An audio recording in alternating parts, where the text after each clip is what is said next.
an extra credit point if he emails me.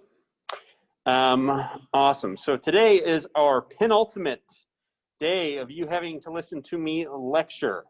We have today, we have Thursday of me recording. Then next Tuesday, we have Marlon from Facebook Recruiting.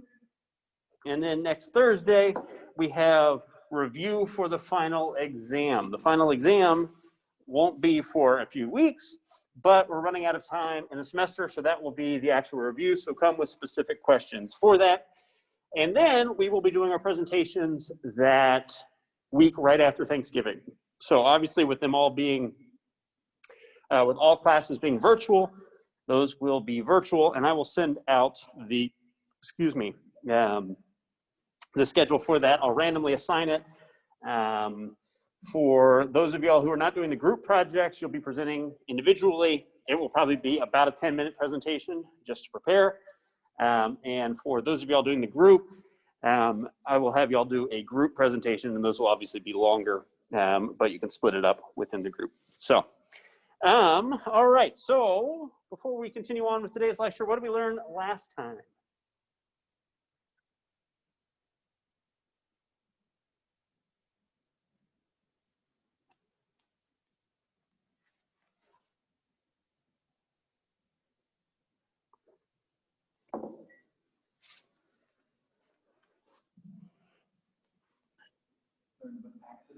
We learned about accidents. Okay, what did we learn about accidents?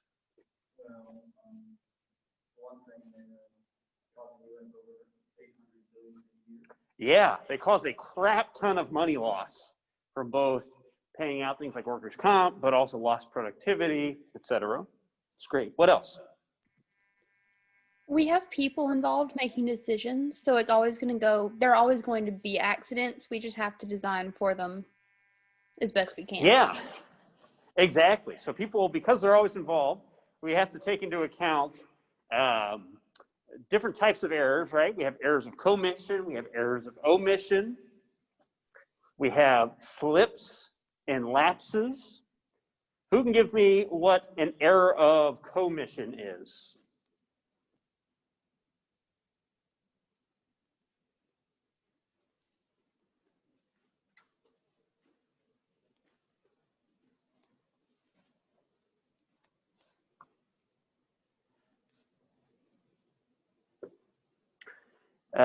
Andrew says, you do something you shouldn't. Yes, so an error of commission is doing something you shouldn't.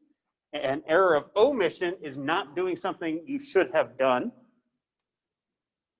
Good.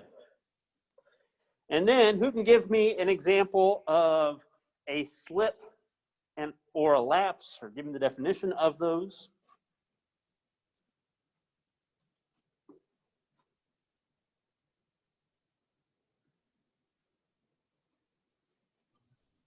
So a slip is like when you do something you didn't intend to do, like maybe you fell asleep on the job or something. You fell asleep on the what? On the job. Yeah, exactly. So think of a slip as just an example of what we would call like the action of a slip, right? Something happened that you didn't intend to actually happen. You slipped and fell. And Hannah, can you give me what a lapse is? Yes, so a lapse is when you forget to do something you should have done, like maybe you didn't fill out your paperwork properly. I don't know. Yeah, exactly. So just a lapse in memory, right? These aren't trying to trip you up. All right, somebody else give me one more thing we learned last time.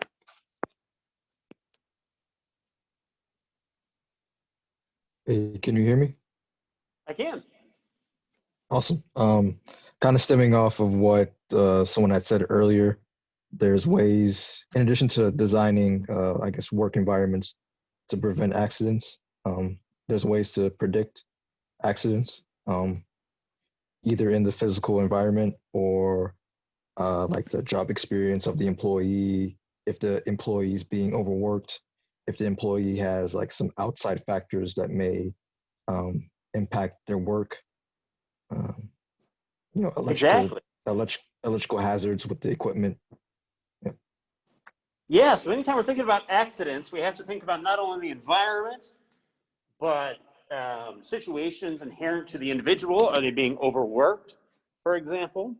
We also know that there are individual differences. Men tend to have more accidents and younger people tend to have more accidents, right? And so we can start kind of piecing these into a much more comprehensive understanding and predictive approach to accidents. And then also understanding that sometimes the wrong thing is done deliberately, maliciously, right? And so how do we design safety procedures to avoid those?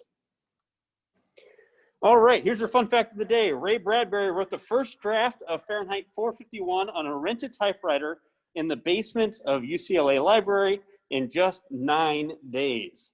So think of that as you are cramming in your final papers here. Hopefully you can produce something equivalent to Fahrenheit 451.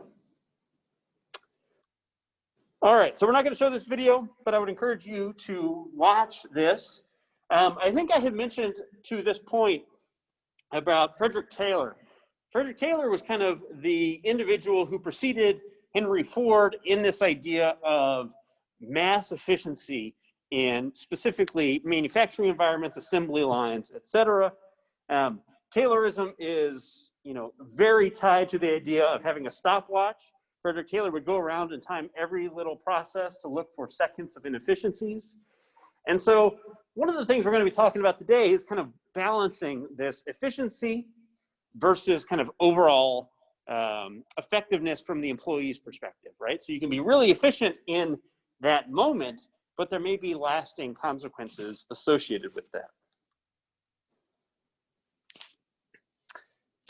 And so because Taylor was so focused on this idea of reducing all inefficiencies associated with the manufacturing process, right? So an individual is not seeing that widget from the start, from the first rivet put into that widget, all the way through the end.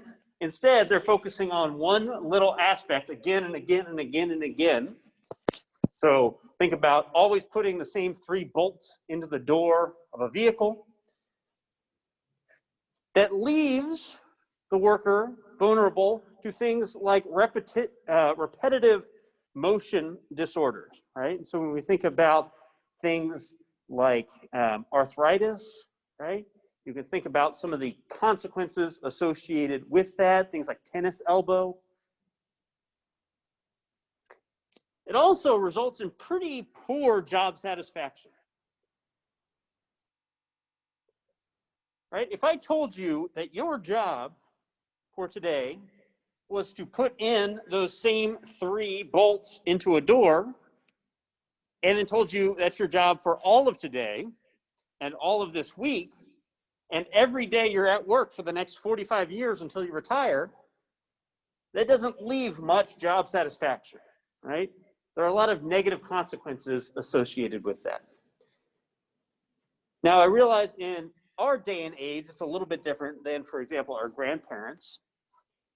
I don't remember the exact number, but the average, I think 30-year-old has had something like 7 jobs before 7 different jobs before they get to 30 years old.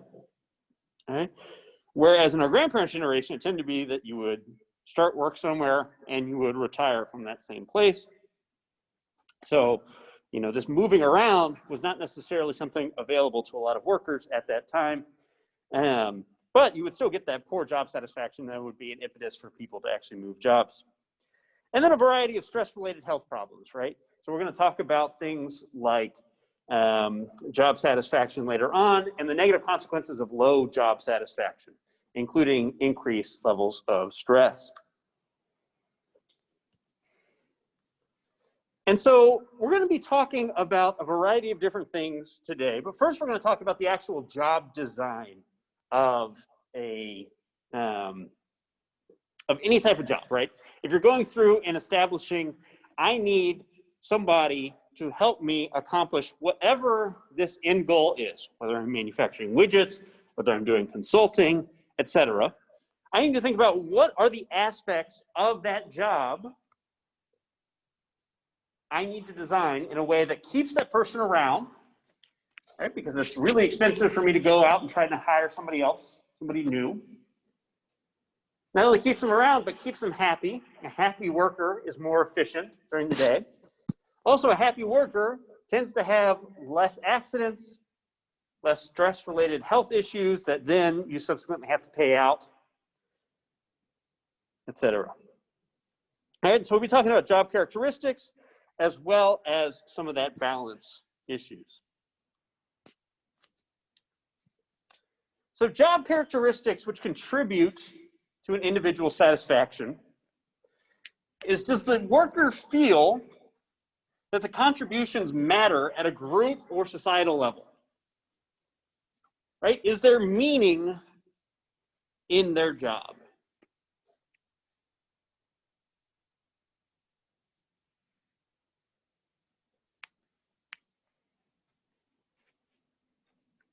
If you can find meaning in what you're doing, you can deal with a lot of other crap to get through it.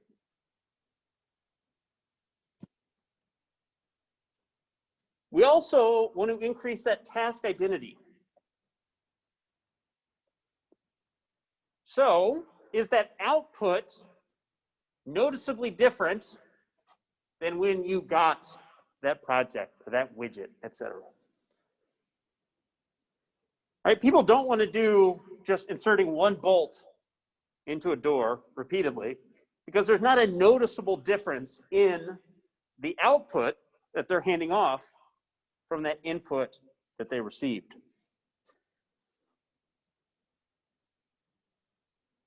It's one of the reasons why you'll see a lot of manufacturers, especially if you're doing kind of small subcomponents, right? You're maybe a subcontractor, and so you're doing subcomponents for a greater whole.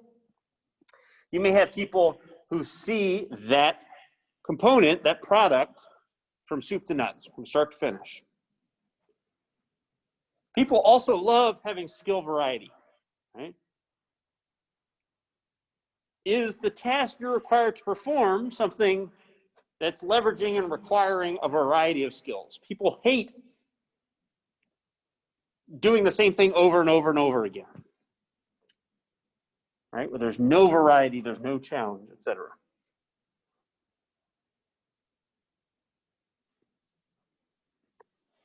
We as humans also love having autonomy, right? We love having the feeling that we have some say or some choice in applying those skills. Right? It's why everybody hates being micromanaged.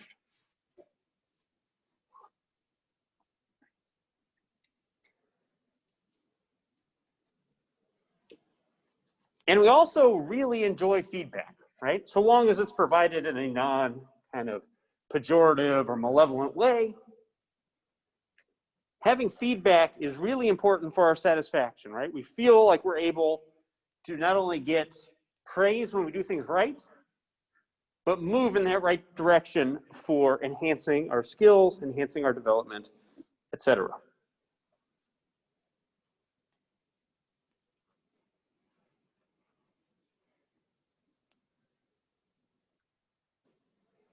And so if we were to model all of these as they relate to one another, an individual's motivation in a certain job is a function of the average of those things we talked about at first: the task identity, the skill variety, and task significance.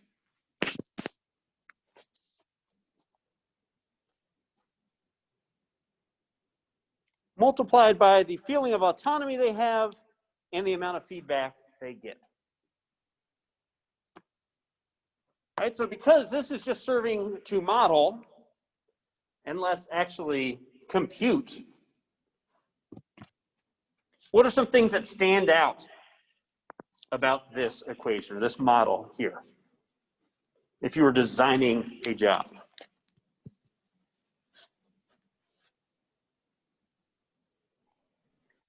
One of the things that stands out for me is autonomy and feedback are just as important as all the other three, since they're averaged together. So, you know, looking at how autonomous somebody is and how much feedback you provide them is critically important. Exactly, yeah. You picked up on really the important part of this model, right? If everything else is great, but somebody doesn't feel like they have any autonomy, they have no motivation. Similarly, if everything else is great, you've got a lot of autonomy, but you're getting no feedback, you're similarly going to have no motivation. Right? And so you can think back to jobs you may have had where this may be at play. It feels like your boss just doesn't give a crap about the work you're doing, right? Or perhaps the boss gives a big crap, but you just have no autonomy. You have no leeway. You may feel like a trained monkey in performing these tasks repetitively.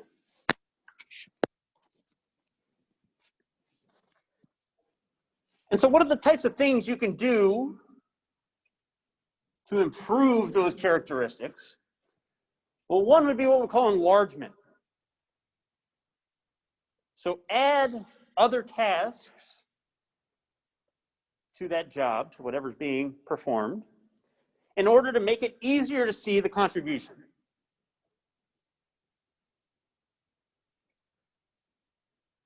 Right? Don't have somebody just making copies of the exam.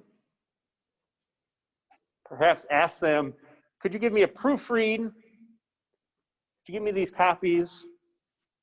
And then can you help me with the dissemination of these exams in class?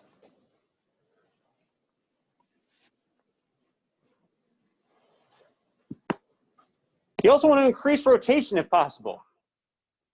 Right? So have workers perform different jobs. Give them that variety in the workplace. This has the added benefit of cross-training, right? So if everybody in my widget factory has one job specifically, and they are to be done sequentially, if person 3 in that widget assembly line calls out sick, everything grinds to a halt. Right? Because 1 and 2 can get their job done, but now we just have a backlog that the rest of the workers can't get to. But by cross-training, by allowing rotation, that enhances the efficacy, that promotes the likelihood that I'm able to continue work even if I'm missing some employees, and it enhances an employee's satisfaction.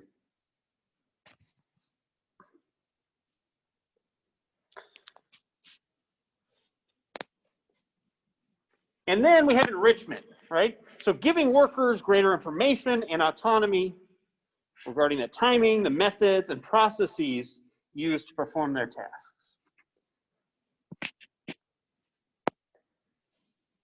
So if I say I want a report on the most recent COVID data,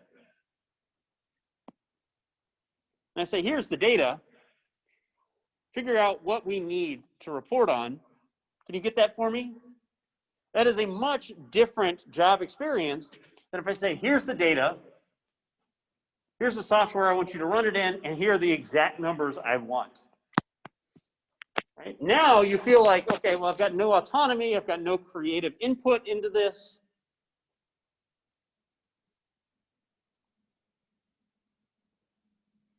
Got no necessarily input into the timing, right? It's to be done, it's to be done now, right?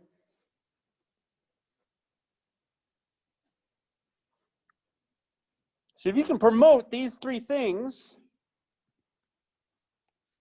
you're much more likely to have a job that people are satisfied with and want to continue working. All right, so let's do a critical thinking here.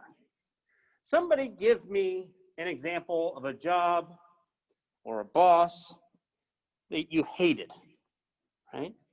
And think about what part of this model, what part of this equation was affected the most, and what could we have done to change that situation?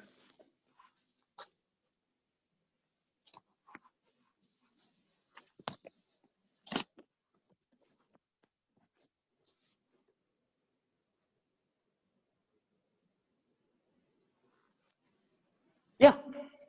So I used to work at Publix, Okay. and they're pretty good. And I did things like they have me do a whole bunch of different tasks, like I could be bagger or cashier, and I did a lot of cleaning and stuff like that. But when it came to evaluating us, well, me personally, I felt like I did a really good job meeting the nine compared to a lot of people that I work with. And when I got my feedback, it was always telling me I could do better. But it's like I got worse than I thought I was doing. So I felt like no matter what I do, what can I do to do better? I mean, like I asked him, like I think I'm doing a pretty good job. You could give me an example of what I'm doing wrong. Yeah. Tell me how to explain that as well. And they're like, well, you just got to do a better job. It's like, on what? Exactly. So the feedback may have been feedback, but it wasn't feedback that helped me at all. It didn't tell me what to do. So I lost all motivation for doing my job. Exactly. Well, and I think that's a really great representation that when I say feedback, not all feedback's the same, right? Just saying do better, right? That's the most useless feedback, but probably the most frequent feedback, right? And so getting, that constructive feedback of saying, okay, maybe you're not performing what we would like you to perform, but here's what you can do to master your position, to master your job, right? But also, people want to be told what they're doing right?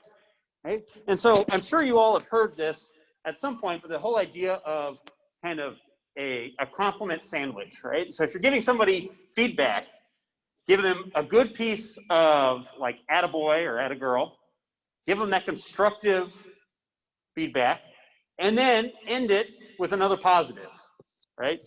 So, oh man, I'm so glad you're part of the team. You really bring an energy to this team that we absolutely need. One thing I would like to see you work on is maybe, if you could pick up and help some of these other folks that are doing X, Y, and Z, right? Stocking the shelves, stuff like that. I think we would be a lot better off. But I'm only coming to you because I know you're such a people person and I know you're so great at working with others, et cetera, right? And so providing the feedback in a constructive way, but also making it meaningful. Avery says, my current boss gives no room for me to really show and use my skills, autonomy. He literally screenshots graphics, sends them to me, and asks me to create them using the style guide we have in place. Exactly, yeah, so that's another great example, right? If your boss is saying, I want you to recreate this exactly, that doesn't give you the opportunity to really kind of flex your skills as a designer. It doesn't give you the chance to really say, what the hell was I trained for, right? I think that's a really good example of, a lot of people would think, oh, you're still getting to be creative because you're still designing things, but you're losing that autonomy. You're losing that actual creativity or that aspect of the job that probably attracted you to that career field most specifically. Yeah, that's a really great example. So you can see how everything kind of comes together, right? How, you can have a job that you feel like you see the purpose in and you're getting variety, et cetera. But if you don't feel like you've got any autonomy or you don't feel like you're getting constructive feedback, you're going to be in a really kind of bad position there mentally. Questions about job design so far?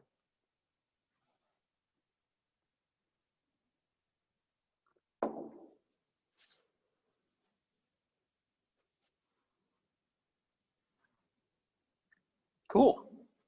So I think this really helps, as those of y'all who aren't in the working world yet, go out into the working world, or if you're in the working world right now, kind of evaluating. I think there's a propensity for everybody, myself included, to say, God, I hate this job, without really thinking about what is it about that job that you dislike, and are there things you can do about that to say, maybe go to your boss and say, hey, I'd love to sit down and kind of just talk over my performance so I can really get to the point where I feel like I'm mastering this. Or, hey, I would love to provide some extra input into this actual design. What do you think if we actually went with kind of this iteration rather than what you sent me here, right? And it also helps when you're in a management position, realizing that those who are working for you don't need to be micromanaged, right? Need to have that autonomy, and you need to make that time to give them that constructive feedback. So next we're going to talk about personnel selection. So personnel selection is a good chunk of what Marlon's going to talk about next week and what they do. But with personnel selection, right, selecting the right person for the right job, we can think about this in terms of signal detection theory, right? We've already talked about signal detection theory a little bit to this point in the semester. So what would a hit be in personnel selection? Hiring the right person for the job. Exactly. So hire right person. What would a miss be?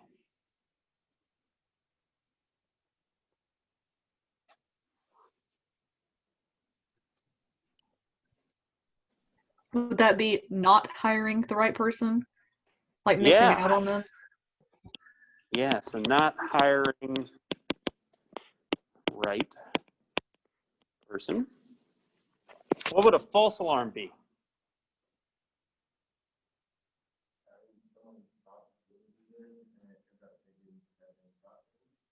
Just flip of that. So it'd be hiring somebody who isn't right, but you thought they would be right for that position.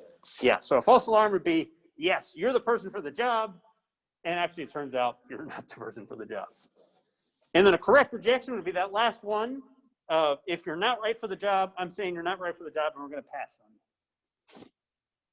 Right? Conceptualizing personnel selection in this way allows us to get more quantitative with it, right? It allows us to start establishing an objective standard by which we can evaluate our current selection processes, right? We can plot those ROC curves, receiver operating characteristic curves.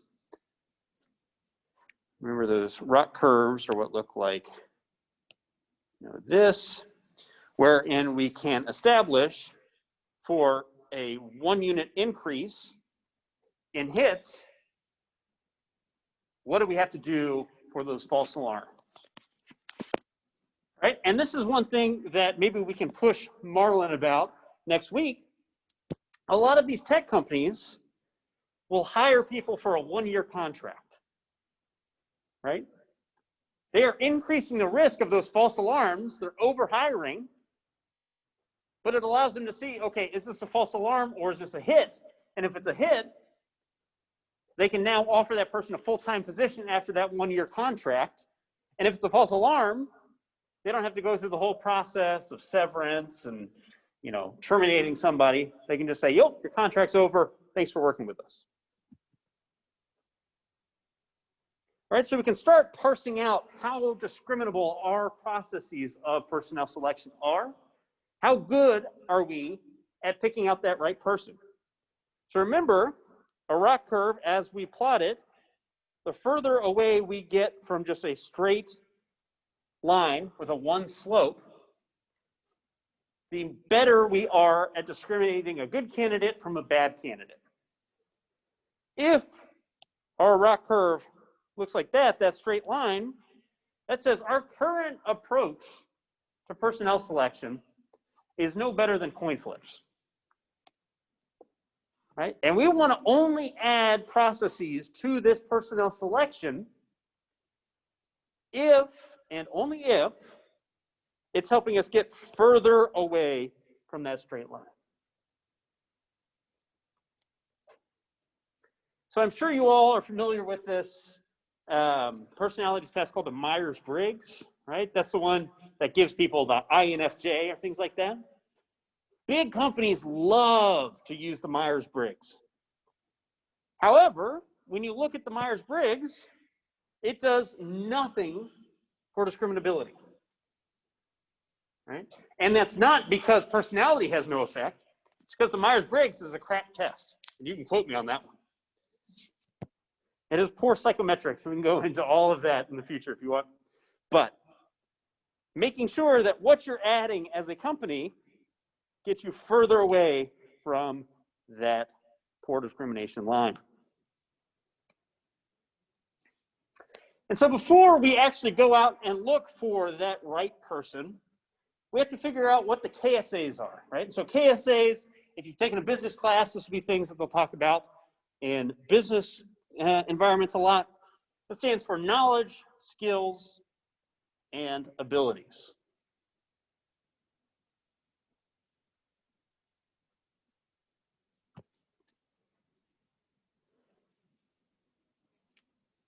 And once we have those knowledge, skills, and abilities, those lists of what somebody needs to succeed in that job, we can then go about figuring out how to evaluate for those.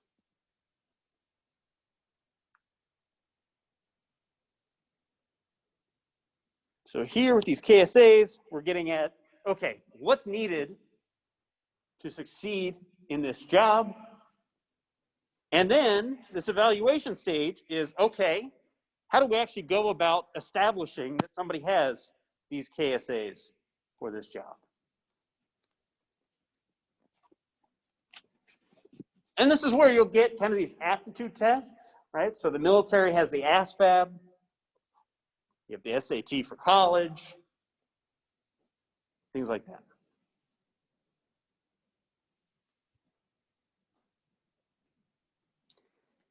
And again, each of these evaluation approaches should only be used if we're getting further away from a coin flip and discrimination.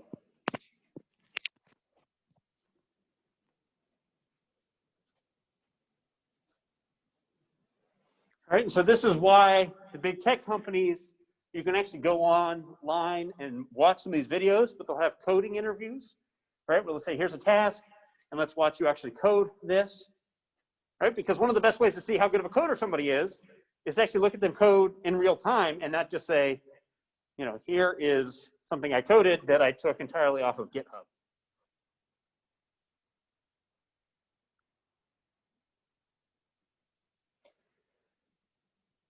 So what are some of the things we should consider when going through these selection tests and procedures? Well, one thing would be the cognitive abilities. Right? And so when we say cognitive abilities, we don't just mean what we think of as intelligence, right? Is somebody smart or not? We do have that general ability, that general intelligence. But verbal ability is a big thing too, right? So we all know a lot of people who may not be that smart in their ability to make associations and understand reasoning, but are very articulate. That's its own type of ability, that own type of intelligence. Perceptual ability, right? The ability that Major League Baseball players have to see if the pitch is a fastball or a curveball, etc., are things so far out of the realm of my ability that you have to kind of grant that as its own unique intelligence. Numerical ability, we all know people who are really good with numbers. And this doesn't have to just be innate. This can be things that are trained and learned over time. Reasoning or analytical ability. Right? So if you ever go get a PhD, this is why it's a PhD, PH standing for philosophy, an attempt to train somebody in the reasoning and analytical abilities within a field. Ironically, I have perceptual ability up there twice. I did not perceive that there were redundancies in this. Memory. All right, before memory. Rub it in, Danny. And then spatial mechanical ability.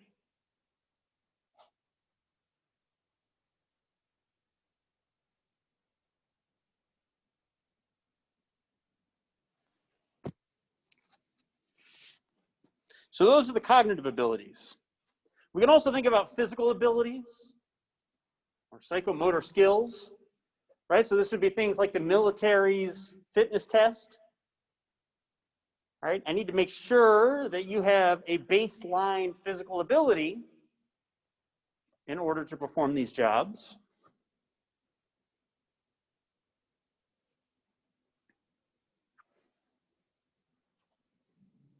So things like personalities. I already talked about how crap the Myers-Briggs is. But the big five, so openness, conscientiousness, extroversion, agreeableness, and neuroticism, tends to have reasonably good predictive abilities in certain circumstances.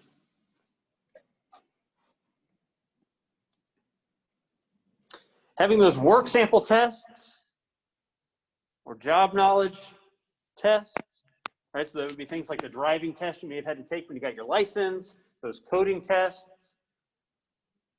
You could also see those 1-year contracts or 6-month contracts that Google offers as essentially an extended interview, right? Wanting to make sure you have some degree of competence. And then every employer's favorite, the structured interviews. Right? We bring people in and we ask them the same set of questions. Now, why might structured interviews not be that great in personnel selection?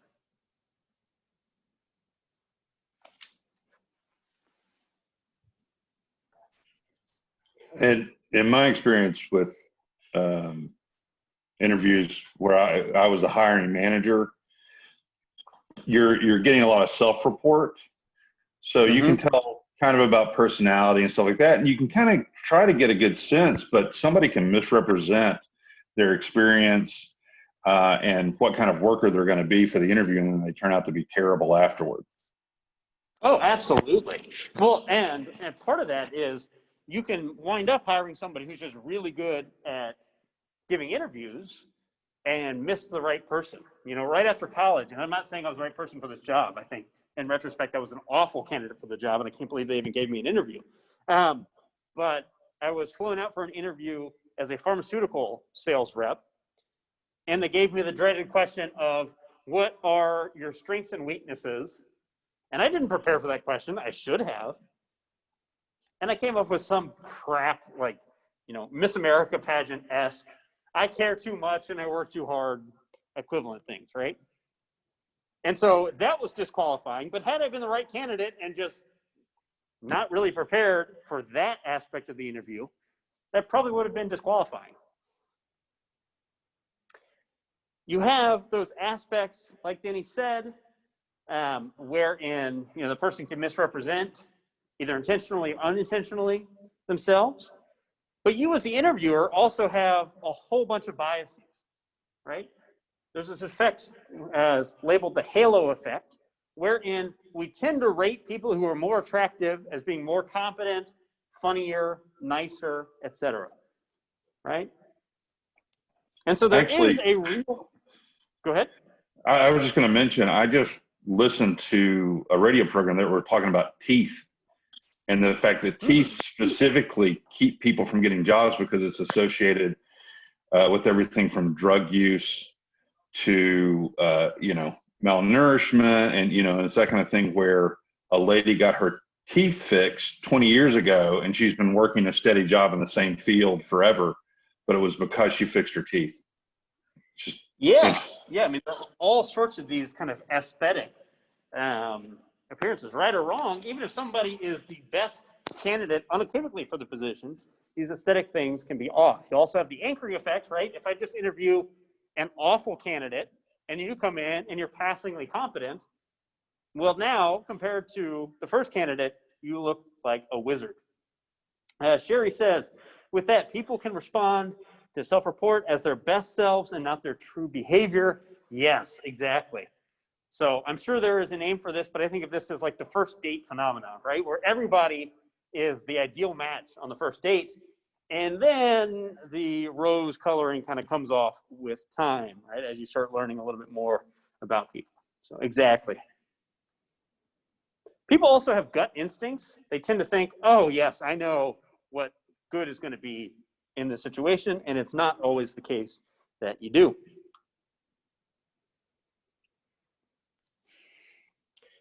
So let's also talk about performance support systems versus training. So when we talk about performance support systems, those are what we would essentially call baptism by fire, right? So it's on-the-job training. There's no training ahead of time. You're just tossed out there and said, okay, here you go. So my first job was working at Outback Steakhouse, and that's what they did for me. I don't know if that's the case for all locations, but it was essentially, yep, you got the job, now go figure out how to be a waiter. It can be more efficient in the sense that there's not, you know, a 2-week or a month-long lead up to say, yes, you know, here is how you perform every aspect of the job. Instead, you can have some passing competence with various aspects at the beginning. And it's preferred by employees because it tends to be less taxing on the memory, right? So if you've ever sat through any of these onboarding for any of your jobs, it's just like drinking from a fire hose, right? It's just throwing so much information at you, and you know there's no way you're going to be able to remember all of this. The best thing you can usually hope for is, okay, where do I go to get this information again? And it's not always the case that it's better, right? There are a lot of instances wherein training is going to provide an upper hand. All right, and so your book details kind of this trade-off in there, wherein you should use performance support systems, for example, when the job allows sufficient time for a person to look up the information, right? So they're not rapid, quick decisions. Task requires many steps that are difficult to remember, right? So allow them to kind of develop as you go. And then you can look at when training systems are desired. If the task consists of steps performed in rapid succession, so you don't have the time to look it up.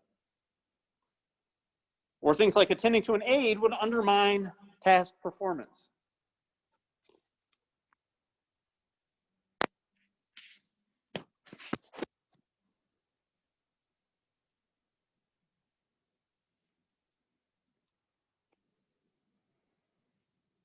So again, we go back to the distinction or the characterization between novices and experts. Right, we talked about decision making, talking about the biases and heuristics camp of like Daniel Kahneman, and the recognition prime decision making camp of, I'm blanking on his name. It'll come to me. But again, we talk about novices as having knowledge that's very declarative, right? Knowledge that you can tell somebody in building your approach to that task. Experts, on the other hand, tend to be more automatic with skills, right? And so if you haven't had a job early on that may have been, you know, difficult or taxing, whatnot, you probably had to go through your set of rules or your set of knowledge, that declarative, whereas it becomes just kind of muscle memory with time.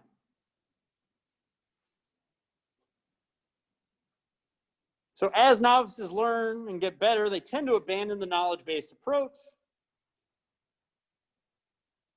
and move into the procedural or rule-based understanding. All right, this is why if you ask somebody who drives a stick shift, has been driving a stick shift for a long time, when they decide to shift gears, they're likely not to say, when you get to about 3,500 RPM, they're likely to say, well, when I can feel my car starting to whine, right? All right, so let's do another critical thinking activity. I'm sure you all have heard this idea popularized by Malcolm Gladwell, that it takes 10,000 hours of practice to become an expert at something. Do you think this is true or not? And why?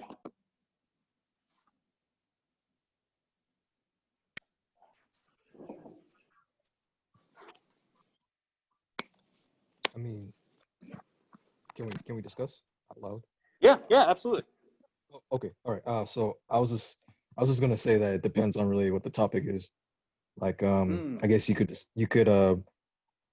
I guess you can't really practice politics, but you can talk politics for about 10 hours. Or sorry, you can talk politics for that amount of hours, but that doesn't necessarily mean that you're a political expert. Yeah, If you understand. exactly. Yeah. Yeah, you have to be very deliberate in your practice. I could hit golf balls for 10,000 hours, but if I'm Happy Gilmoring it every time, chances are I'm not going to become a very good golfer.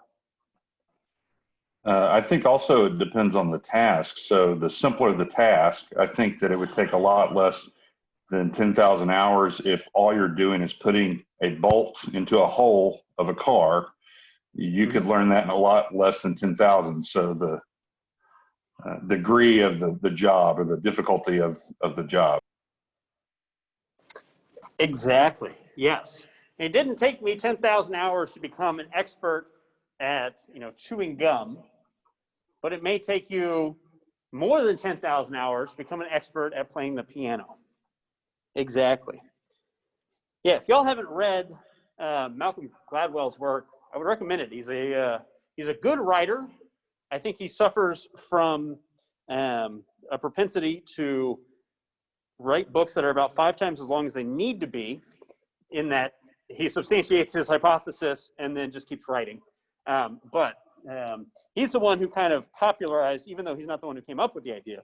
I'm trying to remember, there's a researcher out there who kind of floated this idea, not in complete seriousness, and then Gladwell ran with it. And so that's where you start getting a lot of this kind of colloquial appreciation of 10,000 hours.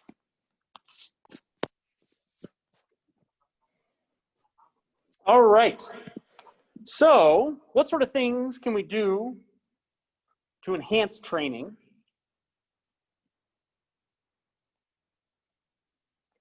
Well, first we have to think about the cognitive load theory, right? So asserting that attention demands of the mental workload can be divided into these 3 distinct categories, right? So intrinsic load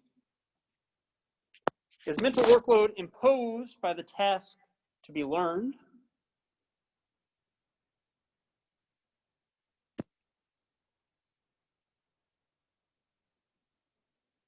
Right?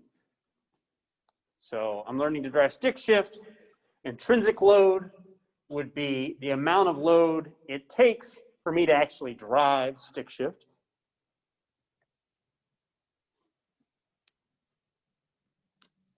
Germane load is the demand for resources necessary to learn the task, right? So what's the load required to go through the process of learning how to drive stick shift?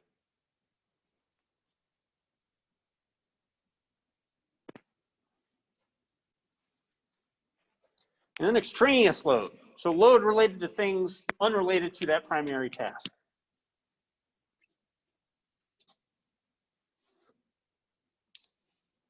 So again, I'm learning to drive stick shift. The intrinsic load is the load inherent in driving stick shift.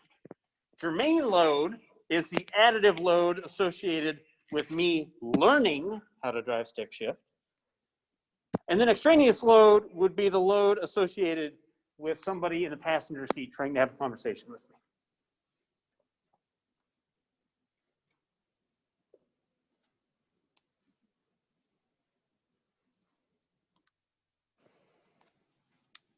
So good training should moderate that intrinsic load. Right, so try to reduce as much as possible that intrinsic load, enhance the focus on the germane load, and then try to eliminate the extraneous load. Right? Remove anything possible that would impose an extra load in that training environment. And so your book proposes 10 strategies to do this. First would be training support and error prevention, which is going to reduce that intrinsic load. All right, so this may be the scaffolding approach, wherein you're guiding that learner to the correct answers, to the correct responses, while gradually withdrawing over time. So I take this approach a whole bunch in my statistics class. If a student's struggling, I'll kind of go through that metaphorical hand-holding through the steps, then we'll do another practice problem, and I'll start to withdraw a little bit, and then withdraw more and more, until eventually they're performing the task themselves. Task simplification also reduces that intrinsic load. Obviously, make that task simpler, but then you can increase the difficulty as learning progresses. Right? So you'll get a lot of video games that do this, wherein they'll introduce the concept, they'll introduce a task, and they'll say, perform this, do this. All right, now let's start stringing things together, and now we're going to start building all the way up to the actual completion in that video game.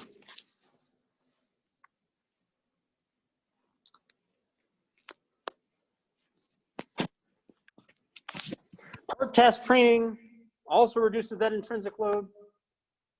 So reducing complex tasks into parts and train each part individually before you integrate them.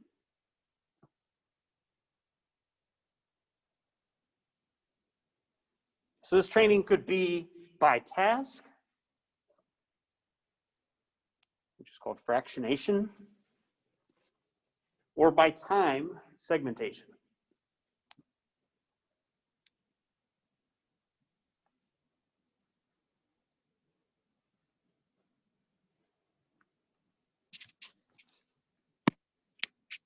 You can promote active learning, which is going to increase that germane load. So that load, that focus on learning how to do that task. So when people make choices, they're more likely to retain information than when they passively watch. All right, so if I'm training you on how to do something, I shouldn't just tell you, this is what you do in that situation, this is what you do in this situation, etc. I should present a situation and say, what do you think? What should we do? This is also called the generation effect. In different situations, it's called the testing effect, wherein you retain information better if you test yourself on it and if you just reread the material.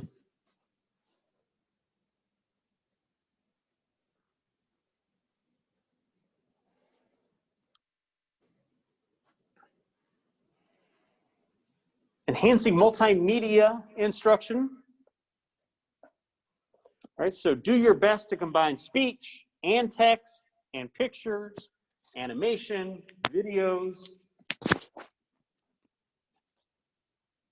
All right, when we go back to the multiple resource theory, we think about not overloading any one of the sensory modalities.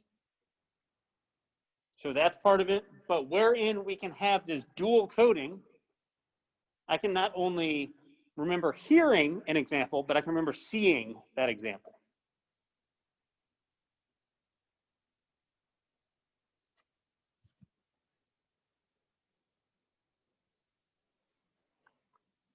Making sure that feedback is presented concurrently, temporally adjacent,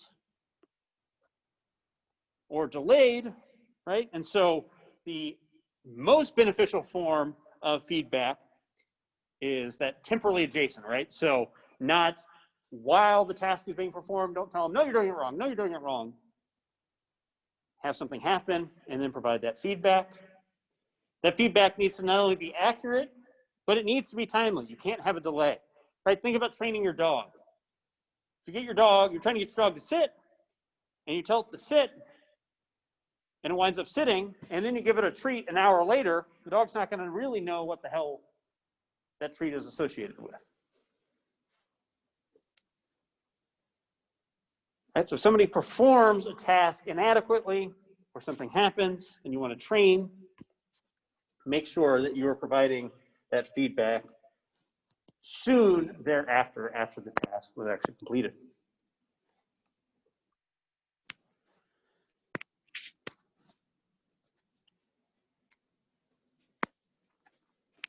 You have practice and overlearning, right? And so skills continue to improve with practice, right? You continually get better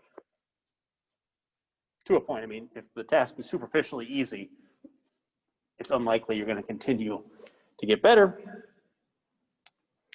And the goal is to reach that level of automaticity found in expert, right? So get to the point wherein you can perform that task automatically. You just react. You're not thinking, you're just reacting.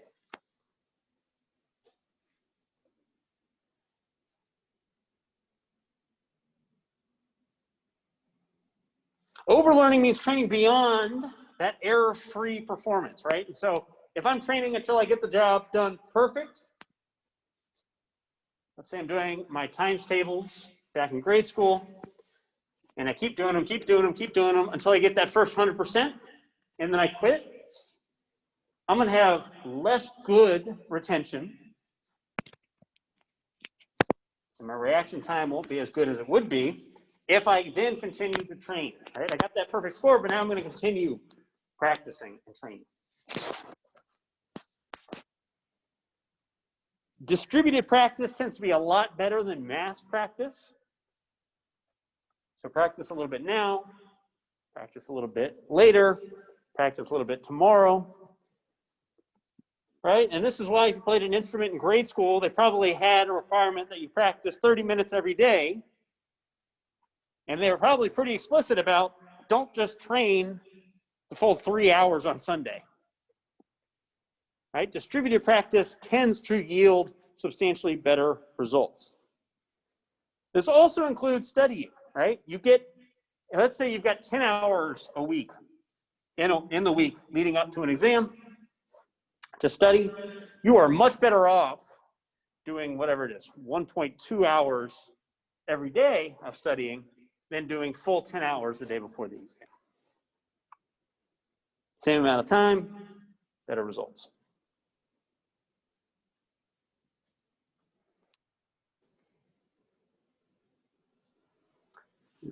Cool. And then you have the expertise effect, right? So learners more experienced with the task, more experienced than the novices, either receive benefits or increased costs of load reducing training strategies, or benefit more from germane load increasing strategies of active learning.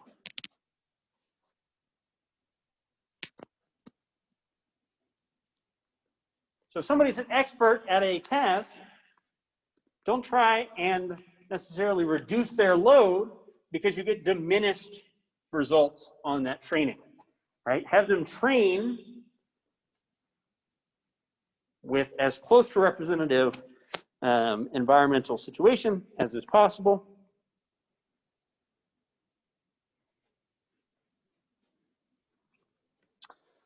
And then make sure you're focusing on that training transfer dissociation.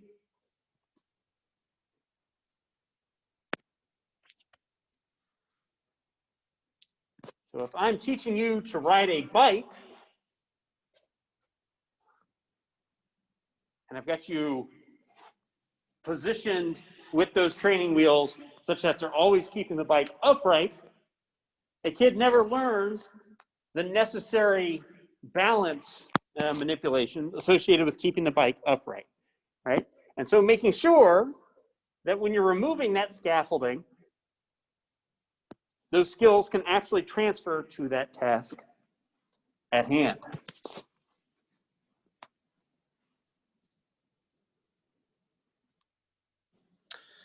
All right, so we already watched this video from the office earlier. So evaluate that training situation of that CPR training against those 10 principles we just discussed. What does that training do well? What does it do poorly? And what can we do to improve the poorer aspects of that training?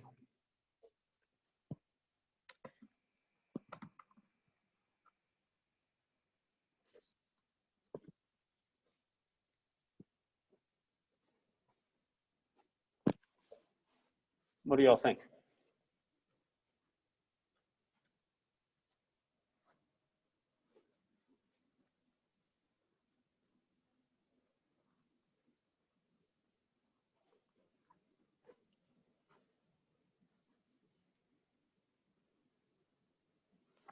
Well, explain the process of how to do the CPR very creative manner, which people follow along with. Yeah, so you got that kind of cross-modal, that cross-modal instruction, wherein it's the demonstration, but now I'm adding a song to it, right?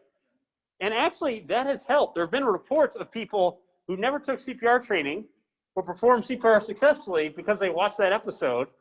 And you're likely going to remember it's that Bee Gees song, right? It's a very catchy song, and it's easy to remember that staying alive beat, more or less. So yeah, there's absolute benefit for that. What else?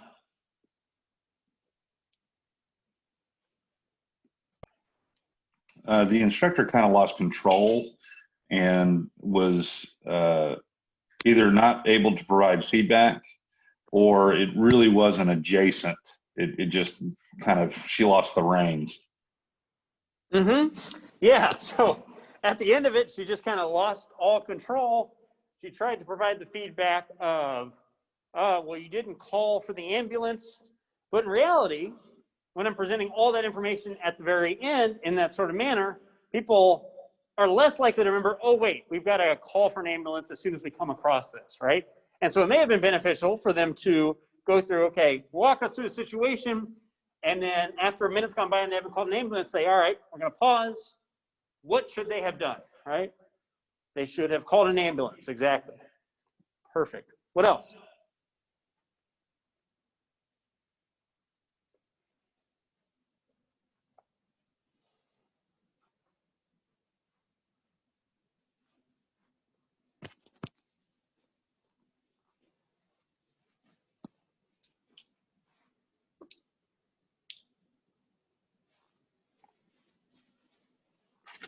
There was a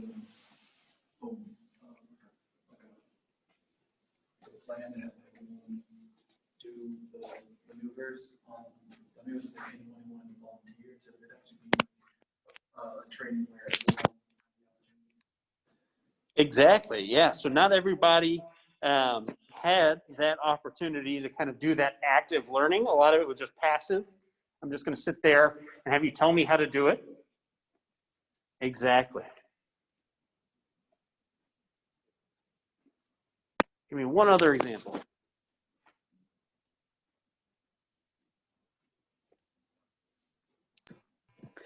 There wasn't really a scenario set up to give it a real world feel. Which my mom teaches CPR as a nurse educator, so she will, when she's teaching these things, give it a real life scenario so it feels more like you're actually trying to do something instead of just walking up on this dummy. Yeah, absolutely. So there's an aspect of practicing as you're playing there. Which one do you think that would fit into of our 10 principles?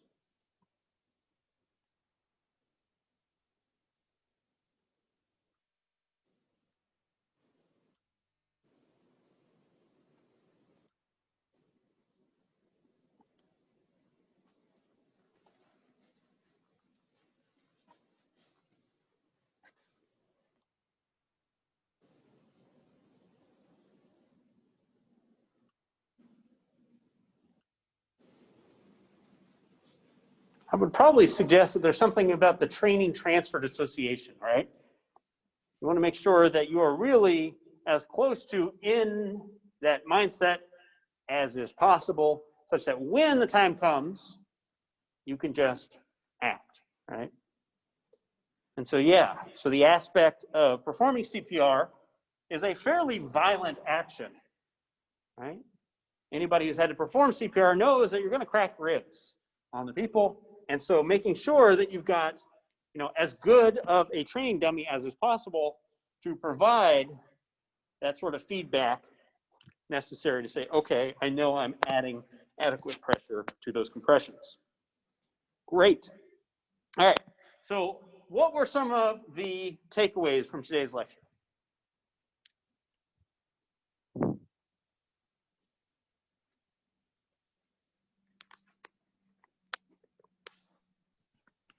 One takeaway that the running kind of theme that I thought was interesting is where we're getting closer to quantifying, say, the quality of the personnel that you're, if you're hiring, and how good a job is, or rating a job. So if you're interviewing for a job, you could actually look at what the tasks are, and based on what skills the company is going to allow me to use, and determine whether that job is right for me. You can actually quantify that. Yeah, absolutely. Wherein possible, quantify, right? That allows us to establish objectivity, right? Remove as much of that subjectivity as possible.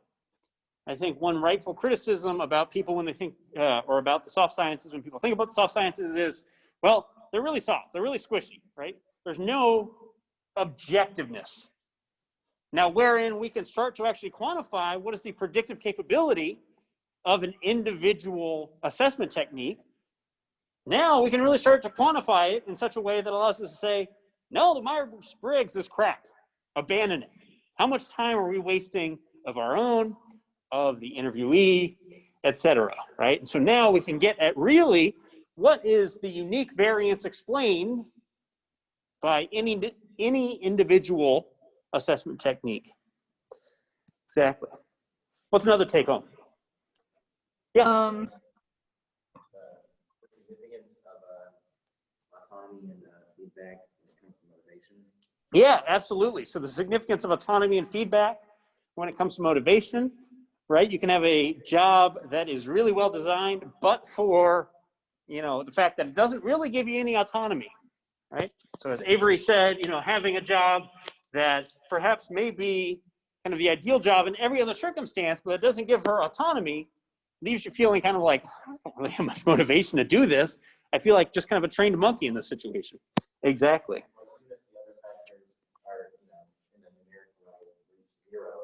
It doesn't bring the person's motivation down to zero, but if either autonomy or feedback are brought to a numerical level of zero, it brings the entire output to zero. Yeah, exactly. Yes. That is a real key point, right? So autonomy and feedback, if those are approaching zero, you're going to have no motivation, right? It doesn't matter how good the other things are. The other things, you can kind of deal with a lot of crap if you've got autonomy and that feedback.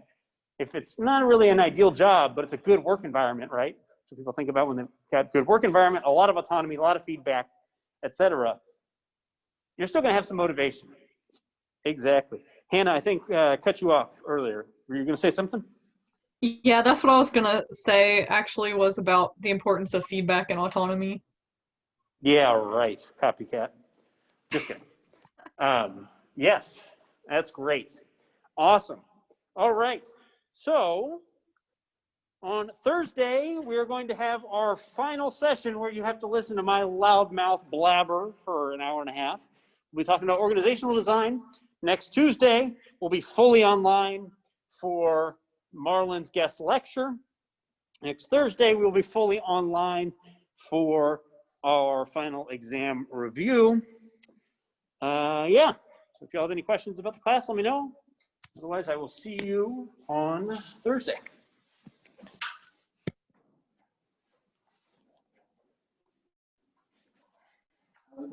You too.